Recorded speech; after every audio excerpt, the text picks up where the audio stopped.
Vážení,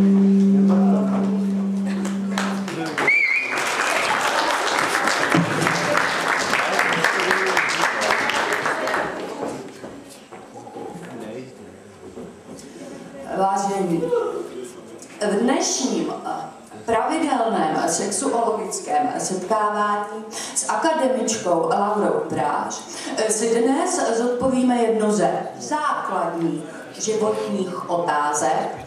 Proč bychom měli polikat sperma? Přátelé, pokud nemáte chuť na sex, můžete tuto situaci řešit dvěma způsoby. A to za prvé předstíráním extatického orgazmu, což je ovšem řešení, které nám nic moc valného účinku pro naše soma či psyché nepřinese. Či za druhé můžete partnerovi nabídnout orální sex. Tato možnost již přináší ono symbolické světlo na konci tunelu, a to z těchto důvodů. Za A. 99% mužů váš návrh 100% ocení, a ať už ve formě materiální či duchovní. A za B. přináší onu příležitost dostat se oné životodárné tekutině, kterou odborná i laická veřejnost nazývá sperma. Nejdříve si odpovíme otázku, co vlastně je a kde se bere ona bílá, hustá, hrudkovitá, hořkoslaná tekutina, ze které se nám mnohým bohužel zvedá žaludek. Skutečně ovšem bohužel. Sperma se bere z mužského těla při orgazmu. Objem jednoho orgazmu je od 2 až 7 ml ejakulátu. Objem jednoho výronu semene obsahuje 50 až 350 milionů spermií. Výsledné množství však závisí na pravidelnosti sexuálního života. Takže u mnohých jedinců dochází k postupnému utahování kohoutku a pomalému vysychání. Což ovšem neplatí v případě tohoto jedince, který je dosud poměrně sexuálně aktivní.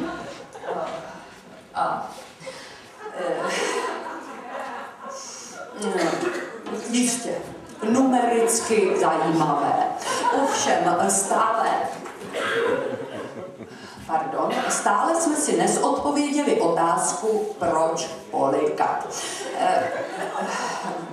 Mimo jiné nalezneme ve spermatu i minerální látky, a to v bohaté výši. Nalezneme zde například hořčík vápních hzinek, bílkoviny, cukry, kreatin, vitamin C a jód, což je prvek důležitý pro psychický vývoj jedince.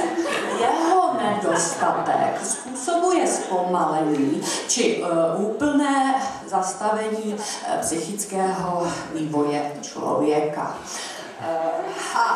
Jistě. Ejakulát je zásaditý. Takže na pokožce citlivějších jedinců může zanechat mírnou vyrážku. Ovšem pozor, vůbec se toho nelekejte. Symptomy v 99% ustoupí a tělo si zvykne. Ovšem, je taky možné požádat již při první schůzce potenciálního partnera o malý test. Stačí malá kapka ejakulátu na předloktí.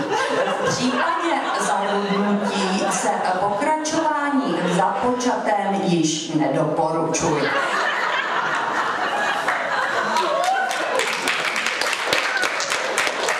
Zpět k polikání. Nahořklá chuť spermatu skutečně není pro všechny. Chcete-li chuť změnit, doporučte partnerovi, ať vynechá guláš a sáhne po ovoci a zelenině. Doporučuje se zejména ananas, celer či skořice, po které chutná sperma sladce a ještě vám krásně provoní interiér. A na závěr to nejdůležitější. Jak docílit co nejkvalitnějšího spermatu? Již jsme se zmínili, že pravidelným výronem semene jeho kvalita zvedá. Takže, přátelé, skutečně nad ničím nepřemýšlejte. Ovšem, z hlediska výživového, jedna lžička obsahuje až 7 kalorií, což je skutečně poměrně vysoká hodnota, doporučujeme rozhodně bez pečiva. V neposlední řadě je důležité zmínit, že v jednom výronu semene přijde na zmar až 300 milionů spermií, což je skutečně velká, ale velká škoda, protože největším potenciálem spermatu je jeho schopnost omlazování buněk. Přátelé, chcete čekat, až vědci vynaleznou lék s obsahem této významné složky, nebo vezmete svůj osud do svých rukou tady, teď a hned. Sperma jako elixír života. Polikat, polikat, polikat. S Laurou Braš, stud do koše, haš.